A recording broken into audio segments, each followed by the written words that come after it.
In most situations, valence bond theory will be sufficient for our purposes. However, there might be cases in the upcoming chapters where valence bond theory will be inadequate to describe the observations. In such cases, we will utilize molecular orbital theory, which is a more sophisticated approach to viewing the nature of bonds.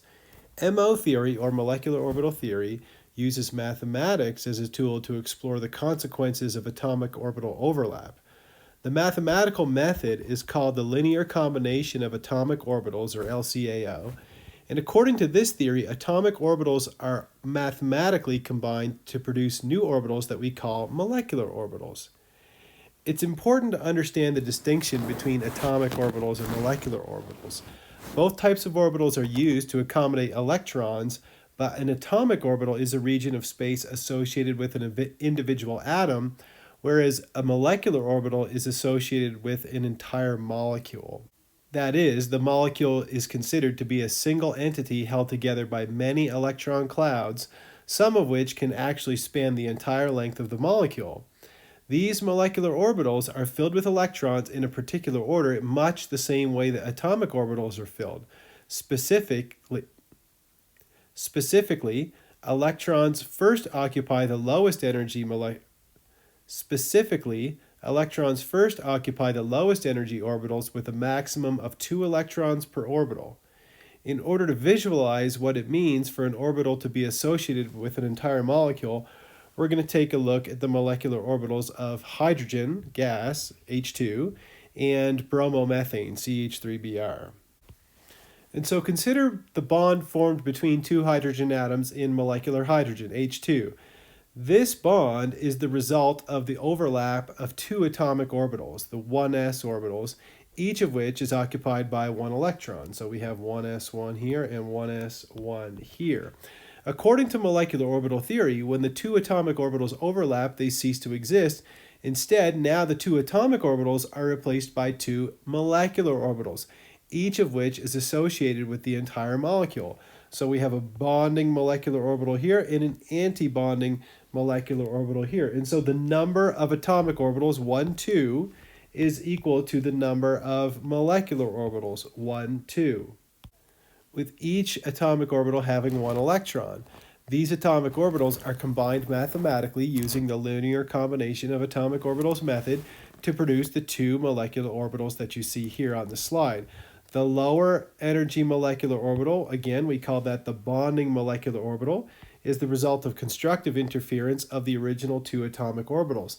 The higher energy molecular orbital, that we call the anti-bonding molecular orbital, is the result of destructive interference. Notice that the antibonding molecular orbital has one node. Okay, so the antibonding has one node right here, which explains why it is higher in energy. Both electrons occupy the bonding molecular orbital in order to achieve a lower energy state. This lowering in energy is the essence of the bond.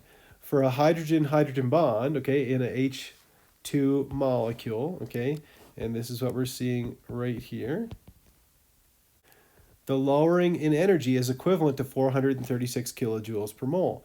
This energy corresponds with the bond strength of a hydrogen-hydrogen or an H2 molecule bond that we saw way back earlier in this chapter. Now let's consider a more complicated molecule like methyl bromide. And so that's what you're seeing here. This is CH3, and this is your bromine up here. And here it's kind of written a different way, CH3, and then here's your bromine over here, like that. So that's called methyl bromide.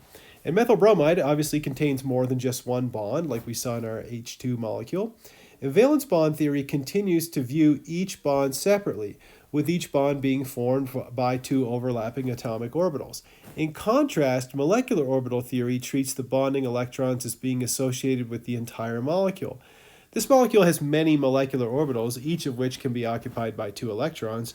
But what you see here on this slide illustrates a couple of the many molecular orbitals for methyl bromide.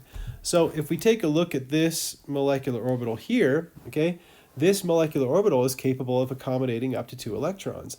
The red and blue regions indicate different phases, as we talked about before. And as we saw with the molecular hydrogen, not all molecular orbitals will be occupied.